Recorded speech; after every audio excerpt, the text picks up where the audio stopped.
వీటన్నిటితో పాటు మీకోసం కష్టపడ్డ మీ సతీమణి గారు ఉన్నారు, అటు కూడా చాలా కష్టపడ్డారు కదా. లాస్ట్ 4-5 ఇయర్స్ అయితే చాలా కష్టపడ్డారు తెలుసు మాకు.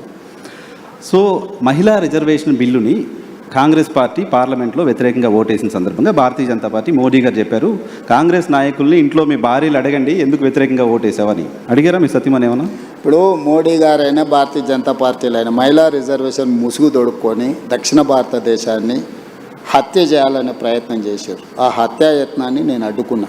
మహిళా రిజర్వేషన్ కానీ నియోజకవర్గాల పునర్విభజనకు ఎలాంటి సంబంధం లేదు. పార్లమెంట్ పెట్టిన బిల్లు సీట్ల పెంపకం అనేదే బిగ్గెస్ట్ సమస్య. సీట్ల పెంపకానికి వాళ్ళు ఎన్నుకున్న విధానాన్ని మాత్రమే మేము వ్యతిరేకించినాం.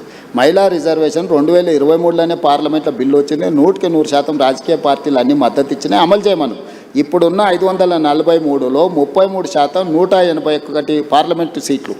2011 జనాభా తీసుకొని ఇవాళ రేపు టెక్నాలజీ వచ్చింది, ఈ డేటా ఏఐకి అప్పచెప్పేస్తే 3 గంటలలో 181 సీట్లు ఏవేవి మహిళలకు రిజర్వేషన్లు అవుతావో ఇస్తుంది.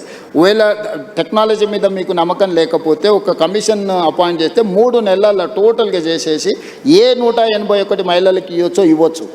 ఆ ప్రయత్నం చేయడం లేదు. నియోజకవర్గాల పునర్విభజన 2008లో చేసిండ్రు, 2 సంవత్సరాలు పట్టింది అదంతా చేయడానికి. ఉన్న నియోజకవర్గాలు సేమ్ నెంబర్, తెలంగాణలో 17 ఉన్నాయి, ఆంధ్రప్రదేశ్లో 25 ఉన్నాయి. ఇదే 17 నియోజకవర్గాలను పార్లమెంటు పునర్విభజన చేయొచ్చు. ఆంధ్రప్రదేశ్ ఇట్లా దేశమంతా 543 నియోజకవర్గాలను పునర్విభజన చేయొచ్చు. ఆయా రాష్ట్రాలలో ఉన్న జనాభాను రెగ్యులేట్ చేయొచ్చు ఆ పార్లమెంట్ల ప్రకారం.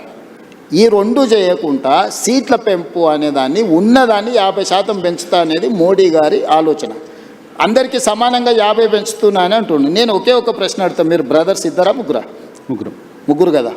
మీ నాన్న ఎప్పుడో కొంత ఆస్తి ఇచ్చిండు, ముగ్గురికి సమానంగానే ఇచ్చిండు. ఒక 10 సంవత్సరాల జర్నీ అయిపోయింది.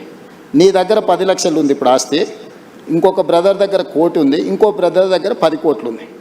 మీ నాన్న మళ్ళీ వచ్చి ఆయన కూడా మళ్ళీ కష్టపడి సంపాదించి ఎగ్జాక్ట్గా 100% మీ ముగ్గురికి మీ ఆస్తి ఎంత ఉందో 100% ఇస్తా అని అంటే నర్సింగ్, అప్పుడు నువ్వేమంటావు?